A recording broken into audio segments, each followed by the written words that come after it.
Malapit na matapos ang elimination round ng PBA.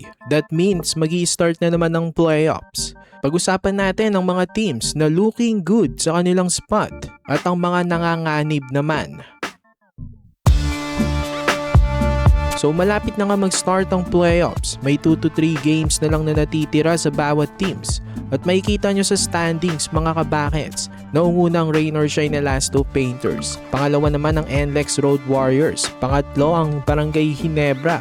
At pang-apat ang TNT Tropang 5G. Kung matapos na ang elimination ngayon, itong apat na yung may twice to beat advantage sa quarterfinals. Pero yung mga teams na nasa 5th spot pababa, ilan dito may pag-asa pa naman makaagaw ng spot sa top 4.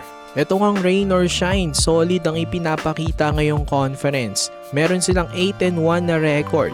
Halos lock na yung twice to beat nila. Pero may laro pa sila laban sa NLEX mamaya.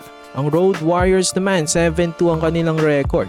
Kagaya ng Barangay Ginebra. 2 panalo na lang ang kailangan ng Road Warriors at Gene Kings para ma-secure ang twice to beat advantage. May tiebreaker advantage ang NLEX sa Ginebra. So importante yon pag nagkatabla sila. Itong Rain or Shine, balikan natin ito. Kailangan lang nila manalo ng isa para fully secure yung twice to beat advantage nila sa quarterfinals. Napakaganda nga ng conference nila so far. Ang tanong, kung ma-maintain nila yan sa playoffs. Kasi parati naman silang magaling sa elims, alam natin yan. Pero nalalaglag na kapag nakalaban ng TNT, SMB at iba pang mga contenders sa playoffs.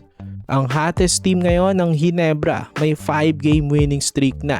Ang Tropang 5G may chance pa rin sa twice to beat. Nasa 5th spot sila with 6-3 win-loss record. Ang 9 ang magic number this conference sa kahit sinong team. Kasi kapag naka 9 wins ka, halos siguradong may twice to beat advantage ka na.